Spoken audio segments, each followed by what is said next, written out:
Many ballplayers regard him as the best shortstop in the business, batting, base running and fielding considered.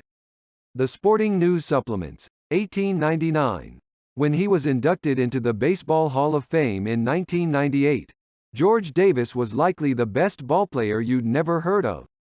But due to the dogged efforts of historians, he finally received his due, a century after he made a name for himself as one of the greatest shortstops in baseball history. Davis was an outfielder and a solid, dependable hitter for the Cleveland Spiders of the National League from 1890 to 1892. The following February, he was traded to the New York Giants for future Hall of Famer Buck Ewing. He began with the Giants as a third baseman, eventually transitioning to shortstop. In his initial season with the Giants, his batting average jumped 114 points to .355, kicking off a string of 9 consecutive seasons in which he would hit at better than a .300 clip. The switch-hitting run producer was named manager of the Giants in 1895, and returned to that capacity in 1901. One highlight of his Giants tenure was his daring rescue of several people from a burning Harlem apartment building in 1900. Davis and 2 teammates just happened to be passing by. He jumped to the Chicago White Sox in 1902, returning to the Giants in 1903, in violation of the peace treaty between the American and National Leagues. The Al and the White Sox kept him out of all but 4 Giants games that year, and the following season, he returned to Chicago.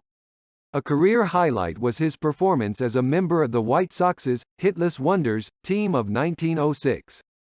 They won the American League pennant while the Crosstown Cubs set an all-time mark with a record of 116-36.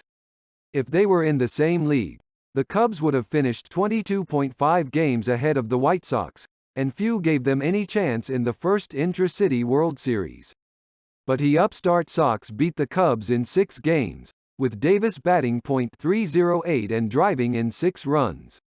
For his career, Davis hit .295, amassed 2,665 hits, ripped 453 doubles, 163 triples, stole 619 bases, scored 1,545 runs and drove in 1,440 runs.